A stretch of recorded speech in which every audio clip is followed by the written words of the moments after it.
അപ്പൊ ഒരു പ്രാവശ്യം അത് അനുഭവിച്ചത് കൊണ്ട് സ്വാതന്ത്ര്യമാണ് അല്ലെ, ആരും നമ്മളെ കൺട്രോൾ ചെയ്യാൻ വരുന്നില്ല, നമ്മുടെ റിസോഴ്സസ് ലൂട്ട് ചെയ്യാൻ ആരും വരുന്നില്ല. നമുക്ക് തീർച്ചയായിട്ടും പുരോഗമനത്തിലേക്ക് എത്താനായി. കാരണം നമുക്ക് ഓൾറെഡി അറിയാം നമ്മുടെ ഇന്ത്യൻ എക്കോണമിയിൽ ധാരാളമായി റിസോഴ്സസും ധാരാളമായി ക്യാപിറ്റൽ അവൈലബിലിറ്റിയും ഉണ്ട്. Hi hello, welcome you all to Entri app. I am Kavya. Do or die വളരെ ഫേമസ് ആയിട്ടുള്ള ക്വട്ടേഷൻ തന്നെയാണ് അല്ലെ. ക്വിറ്റ് ഇന്ത്യ മൂവ്മെന്റുമായി റിലേറ്റ് ചെയ്യുന്ന എപ്പോഴും നമ്മൾ കേട്ടിട്ടുള്ള ഒന്നാണ് ഡു ഓർ ഡൈ എന്ന് പറയുന്നത്. ഏത് വർഷമാണ് ക്വിറ്റ് ഇന്ത്യ മൂവ്മെന്റ്?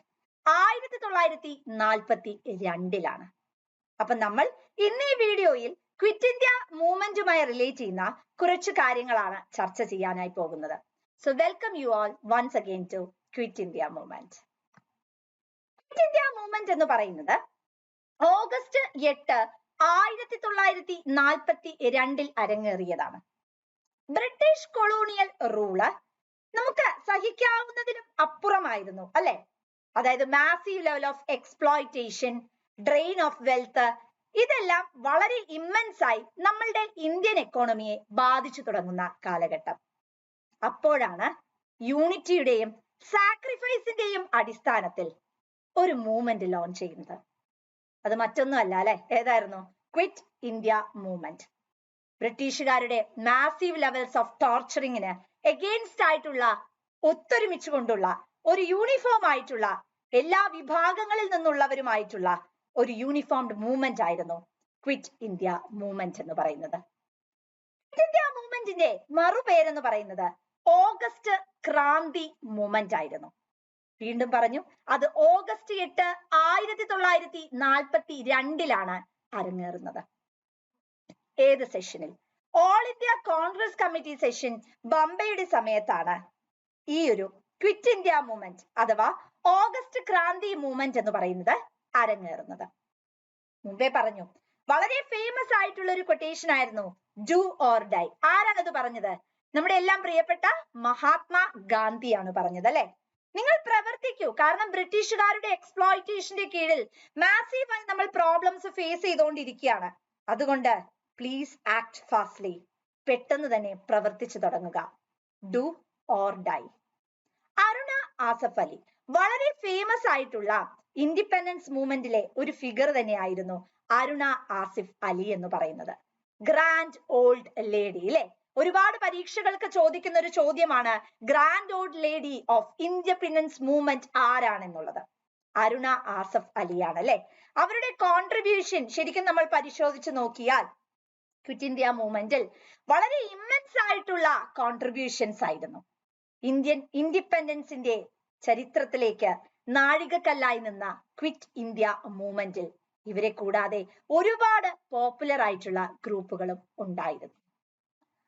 ഈ ഒരു ഫ്രേസ് നമ്മൾ എപ്പോഴും പറയുന്നതാണ് ക്വിറ്റ് ഇന്ത്യ എന്ന് പറയുന്നത്. ഈ ഫ്രേസ് ആരാണ് കോയിൻ ചെയ്തത് എന്ന് ആദ്യം വളരെ ഇമ്പോർട്ടന്റ് ആയി പഠിച്ചിരിക്കണം അല്ലെ. യൂസഫ് മെഹർ അലി, അദ്ദേഹം ഒരു സോഷ്യലിസ്റ്റും അതുപോലെ ട്രേഡ് യൂണിയനിസ്റ്റുമാണ്. ഇദ്ദേഹമാണ് ക്വിറ്റ് ഇന്ത്യ എന്നുള്ള ഈ ഒരു പദം കോയിൻ ചെയ്തത്. ഒരുപാട് ഫാക്ടുകളാണ് നമ്മൾ ഇന്ന് ചർച്ച ചെയ്യുന്നത്. ആദ്യമായി നമ്മൾ പഠിച്ചു ക്വിറ്റ് ഇന്ത്യ മൂവ്മെന്റ് എപ്പോഴാണ്? ഓഗസ്റ്റ് 8, 1942. സാക്രിഫൈസിന്റെയും യൂണിറ്റിയുടെയും ഇമ്പോർട്ടൻസ് എന്താണെന്ന് പ്രൂവ് ചെയ്ത് തന്ന ഒരു മൂവ്മെന്റ് ആയിരുന്നു ക്വിറ്റ് ഇന്ത്യ മൂവ്മെന്റ്. ഇതിന്റെ വേറൊരു പേരാണ് ഓഗസ്റ്റ് ക്രാന്തി മൂവ്മെന്റ് എന്ന് പറയുന്നത്. ഏറ്റവും ഇമ്പോർട്ടന്റ് ആയിട്ടുള്ള കൊട്ടേഷൻ ആണ് ഡു ഓർ ഡൈ എന്ന് പറയുന്നത്. ഗ്രാൻഡ് ഓൾഡ് ലേഡി ആരായിരുന്നു? Aruna Asaf Ali. Grand old lady of independence movement എന്ന് പറയുന്നത് അരുണ ആസഫ് അലിയാണ്. ക്വിറ്റ് ഇന്ത്യ എന്നുള്ള ടേം കോയിൻ ചെയ്തത് യൂസഫ് മെഹർ അലിയാണ്. ഇത്രയും കാര്യങ്ങൾ പഠിച്ചു അല്ലെ. ഇപ്പോൾ തന്നെ ഈ വീഡിയോടൊപ്പം തന്നെ ഞങ്ങൾ പഠിച്ചെടുക്കും എന്നുള്ള ആ ഒരു കോൺഫിഡൻസോട് കൂടി തന്നെ മുന്നോട്ട് പോവുക. ഒരുപാട് പ്രോമിനന്റ് ലീഡേഴ്സ് ഉണ്ട്, ഞാൻ മുമ്പേ തന്നെ പറഞ്ഞു അല്ലെ. അതിൽ ഏറ്റവും പരാമർശിക്കേണ്ട 4 വ്യക്തികൾ എന്ന് പറയുന്നതാണ്: ഒന്ന് നമ്മുടെ പ്രിയപ്പെട്ട മോഹൻദാസ് കരംചന്ദ് ഗാന്ധി, 2 സർദാർ വല്ലഭായ് പട്ടേൽ, 3 ജവഹർലാൽ നെഹ്റു, അടുത്തത് മൗലാന കലാം ആസാദ് അല്ലെ. വളരെ പ്രോമിനന്റ് ആയിട്ടുള്ള ലീഡേഴ്സ് ആയിരുന്നു ഇവര്. ക്വിറ്റ് ഇന്ത്യ മൂവ്മെന്റിന്റെ കാരണങ്ങൾ എന്തെല്ലാമായിരുന്നു? ഒന്ന്, attitude of the British government.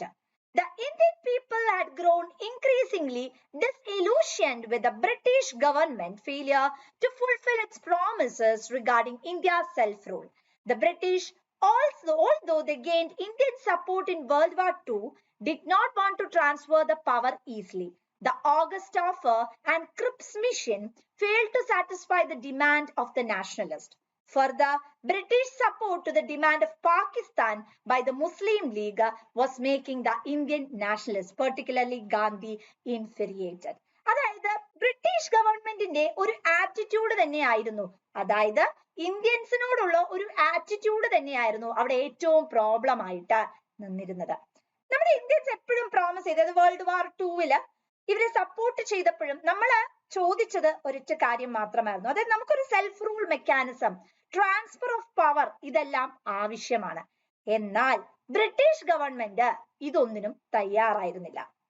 August offer, Cripps mission ഇവയൊന്നും തന്നെ നമ്മുടെ അർജൻസി അല്ലെങ്കിൽ നമ്മുടെ ഇന്ത്യക്കാർ എന്നുള്ള രീതിയിലുള്ള അവകാശങ്ങൾക്ക് വേണ്ടി സംരക്ഷിക്കുന്ന രീതിയിലോ അല്ലെങ്കിൽ നമുക്ക് വേണ്ടിയുള്ളതായിട്ടോ ഒന്നും അവർ നൽകിയില്ല. മാത്രമല്ല, British support to the demand of Pakistan by Muslim League, Muslim ലീഗിന്റെ ആ ഒരു ഡിമാൻഡ് ഓഫ് പാകിസ്ഥാൻ എന്ന് പറയുന്ന ബ്രിട്ടീഷേഴ്സിന്റെ ആ ഒരു സപ്പോർട്ട് എന്ന് പറയുന്നതും ശരിക്കും എന്താണ്, ഇതൊക്കെ ടെൻഷൻസ് ക്രിയേറ്റ് ചെയ്തു എന്നുള്ളതായിരുന്നു പോസ്റ്റുലേറ്റ് ചെയ്തത്. അപ്പൊ ഓൾ ടുഗെദർ പറഞ്ഞാൽ ബ്രിട്ടീഷേഴ്സിന്റെ ഇന്ത്യൻ കോമൺ പീപ്പിളിനോടുള്ള ഒരു ആറ്റിറ്റ്യൂഡ് തന്നെയായിരുന്നു അവർക്കെതിരെ നമ്മളെ റിവോൾട്ട് ചെയ്യാൻ അല്ലെങ്കിൽ നമ്മളൊക്കെ ഒരു മൂവ്മെന്റ് ഫോർമുലേറ്റ് ചെയ്യാനായിട്ട് നയിച്ചത്. രണ്ടാമത്തത് ഗ്രോയിങ് നാഷണലിസം. ബൈ 1942 ശരിക്കും നമ്മൾ പറയുകയാണെങ്കിൽ ഒരു നാഷണലിസ്റ്റിക് സെന്റിമെന്റ്സ് നമ്മളിലെല്ലാം ഉരുത്തിരിഞ്ഞത് ഈ ഒരു മൂവ്മെന്റിന്റെ ആരംഭത്തോടു കൂടിയായിരുന്നു. ഇവിടെ extent and activities of the people during the Quit India movement also reflect the sentiment. They had participated wholeheartedly in the individual Satyagraha movement of 1940. Further, along with the Kisan Sabha movement, it had prepared the ground for the final battle against the imperialist forces. They already had tasted the sweetness of self-rule through the Congress rule in the period of 1937 and 39. Therefore, now the people want to drive out the Britishers from India. ഒരു nationalistic feeling എന്ന് പറയുന്നത് എല്ലാവരുടെയും മനസ്സിൽ സൃഷ്ടിക്കപ്പെട്ടു. അത് നമ്മൾ ആ റിവോൾട്ടിന്റെ സമയത്ത് തന്നെ കാണുന്നുണ്ട് അല്ലെ. യൂണിറ്റി, ഞങ്ങൾ ഒറ്റക്കെട്ടായി നിന്ന് ബ്രിട്ടീഷേഴ്സിനെ ഇവിടെ നിന്നും തുരത്തും എന്നുള്ള ഒരു കോൺസെപ്റ്റ് ആയിരുന്നു ഈ മൂവ്മെന്റിന്റെ അടിസ്ഥാനം എന്ന് പറയുന്നത്. കിസാൻ സഭ മൂവ്മെന്റ് ഇതെല്ലാം ഇതിനുള്ള ഒരു പ്രിപ്പറേഷൻ തന്നെയായിരുന്നു. മാത്രമല്ല, ശരിക്കും ആ സെൽഫ് റൂൾ എന്ന് പറയുന്ന മെക്കാനിസത്തിന്റെ ടേസ്റ്റ് അല്ലെങ്കിൽ അതിന്റെ ഒരു ഫീലിംഗ് കോൺഗ്രസ് റൂളിന്റെ സമയത്ത് 37 to 39 പീരീഡില് നമ്മൾ ആ ഒരു പ്രോസ്പെറിറ്റി അല്ലെങ്കിൽ എന്താണ് അത് എന്ന് അനുഭവിച്ചു. അപ്പൊ ഒരു പ്രാവശ്യം അത് അനുഭവിച്ചത് കൊണ്ട് സ്വാതന്ത്ര്യമാണ് അല്ലെ, ആരും നമ്മളെ കൺട്രോൾ ചെയ്യാൻ വരുന്നില്ല, നമ്മുടെ റിസോഴ്സസ് ലൂട്ട് ചെയ്യാൻ ആരും വരുന്നില്ല, നമുക്ക് തീർച്ചയായിട്ടും പുരോഗമനത്തിലേക്ക് എത്താനായി. കാരണം നമുക്ക് ഓൾറെഡി അറിയാം നമ്മുടെ ഇന്ത്യൻ എക്കോണമിയിൽ ധാരാളമായി റിസോഴ്സസും ധാരാളമായി ക്യാപിറ്റൽ അവൈലബിലിറ്റിയും ഉണ്ട്. അപ്പൊ അതുകൊണ്ട് തന്നെ അതൊന്നും യൂസ് ചെയ്യാൻ പറ്റാത്ത ഒരു സിറ്റുവേഷൻ വന്നാൽ that would create immense levels of problems. Automatically ഇന്ത്യയിലുള്ള ജനങ്ങൾ എന്ത് ചെയ്യാൻ തുടങ്ങി, അവർ ബ്രിട്ടീഷ് ഗവൺമെന്റിനെതിരെ ചെയ്യാനായി ആരംഭിച്ചു. സോഷ്യോ എക്കണോമിക് ഫാക്ടർ, അപ്പൊ നമ്മൾ ആദ്യം പഠിച്ചത് എന്താണ്, attitude of the British government. 2, growing nationalism. 3, socio economic factors. India's participation in World War II placed significant economic burdens and restrictions on the country. War effort led to rising prices, shortage of essential goods, and increased taxation, causing immense hardship. Shortage of supply of essential goods and the export of rice caused large-scale deprivation and death, ultimately resulting in Bengal famine of 1943. ഭക്ഷണമില്ലാത്ത അവസ്ഥ. ഒരു വ്യക്തിയെ സംബന്ധിച്ചിടത്തോളം ഏറ്റവും important ആയിട്ടുള്ളതാണ് shelter, food, water, air എന്നൊക്കെ പറയുന്നത് അല്ലെ. എന്നാൽ ഒരു യുദ്ധം സംഭവിച്ചു കഴിഞ്ഞാൽ നമുക്ക് എല്ലാവർക്കും അറിയാം നമ്മുടെ റിസോഴ്സസിൽ എന്ത് സംഭവിക്കും, ഒരു ഡിപ്ലീഷൻ അല്ലെങ്കിൽ ഒരു കുറവ് നടക്കാനുള്ള സാഹചര്യമുണ്ട്. വേൾഡ് വാർ ടൂവിന്റെ സമയത്തും ഇത് തന്നെയായിരുന്നു അവസ്ഥ. ഒരുപാട് സാമ്പത്തികമായിട്ടുള്ള ബാധ്യതകള്, നമ്മുടെ റിസോഴ്സസ് ഒന്നും നമുക്ക് യൂട്ടിലൈസ് ചെയ്യാൻ പറ്റാത്ത അവസ്ഥകള്. കാരണം ഒരു വാർ വന്നാൽ പ്രിപ്പറേഷൻ ആവശ്യമാണ്, ഇന്നഫ് ആയിട്ടുള്ള റിസോഴ്സസ് ആവശ്യമാണ്, ഒരുപാട് എക്കണോമിക് കൺസ്ട്രെയിൻസ് അവിടെ വരാനുള്ള സാധ്യതയുണ്ട്. ഇതെല്ലാത്തിനും ബേസ് ആയി ഉപയോഗിച്ചത് എവിടെ നിന്നായിരുന്നു? ഇന്ത്യയിൽ നിന്ന് തന്നെയായിരുന്നു. ഇന്ത്യയിൽ സാധനങ്ങളുടെ വില വർദ്ധിക്കുന്നു, എസെൻഷ്യൽ ഗുഡ്സിന്റെ അവൈലബിലിറ്റി കുറയുന്നു, ടാക്സ് വഴി കൂടുതലായി റവന്യൂ ഏൺ ചെയ്യാൻ ശ്രമിക്കുന്നു. അങ്ങനെ യാതൊരു രീതിയിലും ഭക്ഷണം പോലും ലഭിക്കാതെ ഒരുപാട് വ്യക്തികൾ മരണത്തിന് കീഴടങ്ങുന്നു. ബംഗാൾ ഫെമൈൻ ഓഫ് 1943 ആയിരുന്നു ഇതിന്റെ best example. Defeat of the British in World War II. Reverses suffered by the British in Southeast Asia and the advancement of Japanese troops towards the border of India increased the popular discontent among the people. The retreat of the British troops from Burma further enhanced this fear. അതായത് reverses suffered by the British in Southeast Asia and the advancement of Japanese troop. Japanese ട്രൂപ്പിന്റെ ആ ഒരു കടന്നുകയറ്റം അല്ലെങ്കിൽ അഡ്വാൻസ്മെന്റും അതുപോലെ south east ഏഷ്യയിൽ ബ്രിട്ടീഷുകാരുടെ ആ ഒരു റിവേഴ്സൽ ഫീലിങ്സും എന്ത് ക്രിയേറ്റ് ചെയ്തു? നോർമലി നമ്മൾ ഇന്ത്യൻ പീപ്പിളിന്റെ മുകളിൽ ഒരു എന്താ പറയുക, ഒരു ഡിസ്കണ്ടന്റ് ഫീലിങ്സ്, ഒരു ഇത് ശരിയാവില്ലല്ലോ, അല്ലെങ്കിൽ ഞങ്ങളെ കൂടുതലായിട്ട് അറ്റാക്കിംഗ് വരികയാണ് എന്നുള്ള ഒരു ഫീലിംഗ് അവരുടെ ഉള്ളിൽ ക്രിയേറ്റ് ചെയ്യാനായിട്ട് ആരംഭിച്ചു. British attitude towards Indian subjects also exposed racial discrimination policy of the British. Indians thought they were on their own. Thus, there was the utmost need of a nationalist government to defend its border. And in this situation, failure of the Cripps mission led Gandhi and Congress to launch the final strike against the British. ഇന്ത്യയെ സംരക്ഷിക്കേണ്ടത് വളരെ important ആയിട്ടുള്ള ഒരു കാര്യമാണ്. അപ്പോഴാണ് അവിടുത്തെ ജനങ്ങൾക്ക് മനസ്സിലാകുന്നത്. എന്ത് മനസ്സിലായി? നമുക്ക് എല്ലാവർക്കും മനസ്സിലായി എന്താണ് ഒരു നാഷണലിസ്റ്റ് ഗവൺമെന്റിന്റെ ഇമ്പോർട്ടൻസ്. നമുക്ക് എന്തിനാണ് സ്വാതന്ത്ര്യത്തിന്റെ ആവശ്യം? ക്രിപ്സ് മിഷൻ ആ സമയത്ത് തകർച്ചയിലേക്ക് പോകുന്നു, ഇനിയും പിടിച്ചു നിൽക്കാൻ സാധിക്കില്ല എന്ന് മനസ്സിലായി ഗാന്ധിജിയുടെ നേതൃത്വത്തിൽ എന്ത് രൂപീകരിക്കുന്നു? ഒരു റിവോൾട്ട് അല്ലെങ്കിൽ ഒരു മൂവ്മെന്റ് അല്ലെങ്കിൽ ഒരു സ്ട്രൈക്ക് ഒറിജിനേറ്റ് ചെയ്യണമെന്നുള്ള ഡിസിഷനിലേക്ക് മൂവ് ചെയ്യുന്നു. ആ ഡിസിഷനാണ് ക്വിറ്റ് ഇന്ത്യ മൂവ്മെന്റ് എന്ന് പറയുന്ന ഈ ഒരു മൂവ്മെന്റിലേക്ക് നയിച്ചത്. നമ്മൾ പഠിച്ചുല്ലേ എന്തൊക്കെയാണ് ഇതിന്റെ കോസസ്? ഒന്ന്, attitude of the British government. രണ്ട്, ഗ്രോയിങ് നാഷണലിസം. മൂന്ന്, സോഷ്യോ എക്കണോമിക് ഫാക്ടർ. നാല്, defeat of the British in world war. എന്തൊക്കെയായിരുന്നു ക്വിറ്റ് ഇന്ത്യ മൂവ്മെന്റിന്റെ ഔട്ട്കം? നമ്മൾ ഒരു മൂവ്മെന്റിനെ കുറിച്ച് പഠിച്ചു അല്ലെ? അപ്പൊ ആ മൂവ്മെന്റിന്റെ കോസസും ചർച്ച ചെയ്തു. ഇനി അതിന്റെ ഔട്ട്കംസ് കൂടി നമുക്കൊന്ന് പരിശോധിക്കാം. ഒന്ന്, increased repression by British authorities. അതായത് ഈ മൂവ്മെന്റ് സ്വാഭാവികമായിട്ട് അതുവരെയും ബ്രിട്ടീഷ് ഒഫീഷ്യൽസിനെതിരെ ശബ്ദമുയർത്താൻ തയ്യാറാവാത്ത ഒരു ജനങ്ങളായിരുന്നു, അല്ലെങ്കിൽ ജനങ്ങളായിരുന്നു എന്ന് പറയാൻ പറ്റില്ല. കാരണം എന്താ വെച്ചാൽ അന്നും ചെറിയ ചെറിയ മൂവ്മെന്റുകൾ ഉണ്ടായിരുന്നു. എങ്കിലും ഒരു യൂണിറ്റി അല്ലെങ്കിൽ സാക്രിഫൈസ് എന്ന് പറയുന്ന കോൺസെപ്റ്റുകളുടെ അഭാവം കൊണ്ട് ഒന്നും തന്നെ അങ്ങ് സക്സസ്ഫുൾ ആയി എന്ന് പറയാനായി പറ്റില്ല അല്ലെ? പക്ഷേ ഇവിടെ ഈ ക്വിറ്റ് ഇന്ത്യ മൂവ്മെന്റിൽ നമ്മൾ കണ്ടത് യൂണിറ്റി, സാക്രിഫൈസ് മുതലായ മഹത്കരമായിട്ടുള്ള ഒരുപാട് പ്രിൻസിപ്പിൾസ് ആയിരുന്നു. ഇത് സ്വാഭാവികമായും ബ്രിട്ടീഷ് ഒഫീഷ്യൽസിൽ ടെൻഷൻസ് ക്രിയേറ്റ് ചെയ്തു. എന്തായിരുന്നു അതിന്റെ ആദ്യത്തെ outcome? Increase repression by British authority. Movement faced hash repression from British authority, including arrest and imprisonment of leaders like Mahatma Gandhi. ഒരു റിവോൾട്ട് നടന്നാൽ അല്ലെങ്കിൽ ഒരു മൂവ്മെന്റ് നടന്നാൽ ആദ്യത്തെ ആക്ട് എന്ന് പറയുന്നത് എന്താ? അതിലെ ലീഡറിനെ കണ്ടുപിടിക്കും, അറസ്റ്റ് ചെയ്യും. അത് തന്നെയായിരുന്നു ക്വിറ്റ് ഇന്ത്യ മൂവ്മെന്റ് ആദ്യത്തെ ഔട്ട്കം എന്ന് പറയുന്നത്. Strict censorship on communication and press. British government impose censorship on the press and communication network. യാതൊരു രീതിയിലും കമ്മ്യൂണിക്കേഷൻ നെറ്റ്വർക്ക് അല്ലെങ്കിൽ പ്രസ് മീഡിയ എന്ന് പറയുന്നത് ഈ കാര്യത്തെ കുറിച്ച് ചർച്ച ചെയ്യാനായി പാടില്ല.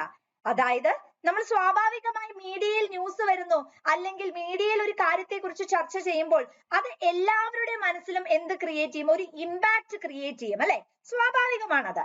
പക്ഷേ അത് ഇല്ലാതാക്കുക, നാഷണലിസ്റ്റിക് ഫീലിംഗ് എന്ന് പറയുന്നത് മുളയിൽ തന്നെ എന്ത് ചെയ്യുക? ആ തുടക്കത്തിൽ തന്നെ അത് ഇല്ലാതാക്കുക എന്നുള്ള ഒരു കോൺസെപ്റ്റിനായിരുന്നു അവർ ഇമ്പോർട്ടൻസ് കൊടുത്തത്. Economic disruption. The movement disrupted economic activity and administrative functions, creating challenges for the British administration. ഇവർ ഇങ്ങനെ പ്രവർത്തിച്ചപ്പോൾ ബ്രിട്ടീഷ് അഡ്മിനിസ്ട്രേഷന് കൂടുതലായിട്ടുള്ള ചാലഞ്ചസുകളിലേക്കായിരുന്നു ഈ ഒരു മൂവ്മെന്റ് നയിച്ചത്. ബോത്ത് എക്കണോമിക് ഫോർമേഷനിലും അഡ്മിനിസ്ട്രേറ്റീവ് മെക്കാനിസത്തിലും. Shift in British approach. The movement prompted the British government to reconsider its approach to India, highlighting growing desire for independence. ഈ movement ഇങ്ങനെ തുടർന്നു പോവുകയാണെങ്കിൽ, കാരണം ഇത് ഒരു വ്യക്തി മാത്രമല്ല, ഒരു സമൂഹം മാത്രമല്ല, ഒരു കൂട്ടായ്മയാണ്, ഒരു രാജ്യം ഒന്നടക്ക് എന്ത് ചെയ്യാണ്, ഫൈറ്റ് ചെയ്യാണ് ചെയ്യുന്നത്. അപ്പൊ അതുകൊണ്ട് തന്നെ ഈ ഇന്ത്യൻസിനോടുള്ള ആറ്റിറ്റ്യൂഡിൽ ചേഞ്ച് വരുത്തണം. ഇവർ ഇൻഡിപെൻഡൻസിനായിട്ടാണ് പറയുന്നത്, സംസാരിക്കുന്നത് എന്നുള്ളത് തിരിച്ചറിയണം എന്നുള്ള ഒരു ആറ്റിറ്റ്യൂഡിനൽ അപ്രോച്ച് ബ്രിട്ടീഷേഴ്സിൽ ഡെവലപ്പായി. Strengthening of nationalist sentiments. ഈ ഒരു പെർട്ടിക്കുലർ മൂവ്മെന്റ് പല കൾച്ചറിൽ നിന്നുള്ളവർ, പല ബാക്ക്ഗ്രൗണ്ടിൽ നിന്നുള്ളവരെ യൂണിഫൈ ചെയ്യാനും റിലേറ്റ് ചെയ്യാനും വിത്ത്സ്റ്റാൻഡ് ചെയ്തു. Role of women and youth. എല്ലാ സെഷൻസും, വിമൻ സെഷൻ, യൂത്ത് സെഷൻ, എല്ലാ സെഷൻസും എന്ത് ചെയ്തു, ഒരുമിച്ച് കൈകോർത്തുകൊണ്ടുള്ള ഒരു മൂവ്മെന്റ് ആയിരുന്നു ക്വിറ്റ് ഇന്ത്യ മൂവ്മെന്റ് എന്ന് പറയുന്നത്. International attention. ഇതിന് മീഡിയ എല്ലാം പറ്റില്ല എന്ന് പറഞ്ഞ, ആ ഒരു പ്രസ് പറ്റില്ല എന്ന് പറഞ്ഞ കമ്മ്യൂണിക്കേഷൻ ഫെസിലിറ്റി, മീഡിയ പറഞ്ഞ അന്ന് പ്രസ്സാണ് കേട്ടോ, കമ്മ്യൂണിക്കേഷൻ ഫെസിലിറ്റി ഒന്നും പാടില്ല എന്ന് പറഞ്ഞ ആ ഒരു സമയത്തെങ്കിലും അങ്ങനെ ഇരിക്കലും എന്തായി, ഈ ഒരു മൂവ്മെന്റ് എന്ന് പറയുന്നത് വളരെ പോപ്പുലർ ആവുകയും ഇന്റർനാഷണൽ അറ്റൻഷൻ ആയിരുന്നു ഈ ഒരു മൂവ്മെന്റിന് ഗെയിൻ ചെയ്തത്. കാരണം ഈ ഒരു മൂവ്മെന്റ് സംസാരിച്ചത് മറ്റൊന്നിനും വേണ്ടിയിട്ടായിരുന്നില്ല, ഒരു നാഷണലിസ്റ്റിക് ഫീലിംഗ് ഓഫ് ഇൻഡിപെൻഡൻസിന് വേണ്ടിയായിരുന്നു. Post war political development. The movement shaped the post war World War II political landscape in India, paving the way for negotiations, political dominations. നമുക്ക് എല്ലാ രീതിയിലും ഒരു ഡൊമിനിയൻ പവർ ലഭിക്കേണ്ട ആവശ്യമുണ്ട് എന്നുള്ളതായിരുന്നു, അല്ലെങ്കിൽ അതും ഇതിന്റെ ഒരു ഔട്ട്കം ആയിരുന്നു. Path to independence.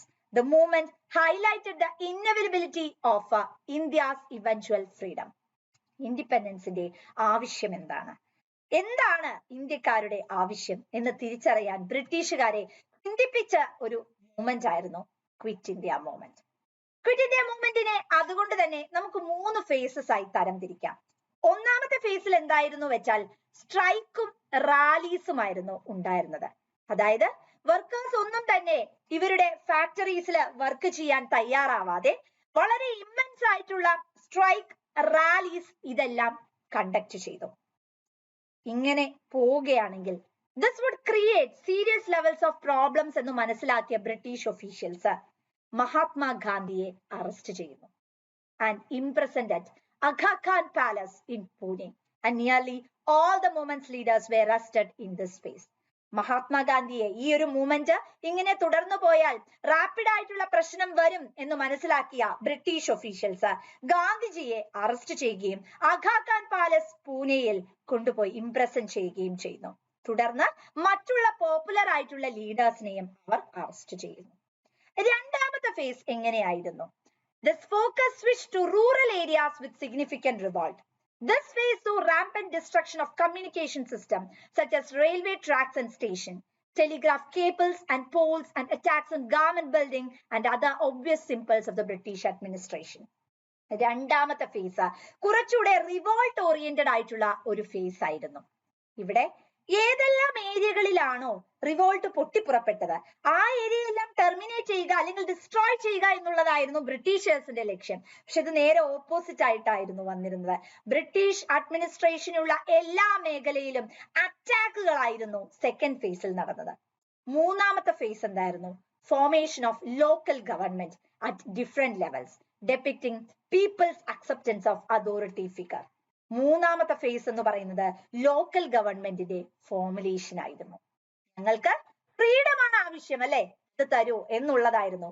Do or dye എന്ന് പറയുന്ന പ്രിൻസിപ്പിൾ ആയിരുന്നു അതിന്റെ അടിസ്ഥാനം. ഒന്നാമത്തത് സ്ട്രൈക്ക് നടത്തി നോക്കി, ബാൻ ചെയ്ത് നോക്കി, പ്രൊട്ടക്ട് ചെയ്ത് നോക്കി, ലീഡേഴ്സിനെ അറസ്റ്റ് ചെയ്തു. രണ്ടാമത്തത് എന്തായിരുന്നു? റൂറൽ ഏരിയാസില് ഇവർ അഡ്മിനിസ്ട്രേറ്റീവ് സെറ്റപ്പിന് അഗെയിൻസ്റ്റ് ആയിട്ട് തന്നെ ഫൈറ്റ് ചെയ്യാൻ ആരംഭിച്ചു. മൂന്നാമത്തെ ഫേസ് എന്ന് പറയുന്നത് ലോക്കൽ ഗവൺമെന്റിനെ ഡിഫറെന്റ് ലെവലിൽ ഒറിജിനേറ്റ് ചെയ്തു. ഇത്രയുമായിരുന്നു ക്വിറ്റ് ഇന്ത്യ മൂവ്മെന്റിൽ നടന്നത്. ഇനി ഇതിന്റെ സിംബോളിക് സിഗ്നിഫിക്കൻസ് എന്താണ്? Quit India movement as a symbol of India's struggle for freedom, unity and sacrifice showcasing the unbreakable spirit of the Indian people against colonial oppression and the power of non-violent resistance. It continues to inspire generations, reminding us that determination and collective action can bring transformative changes.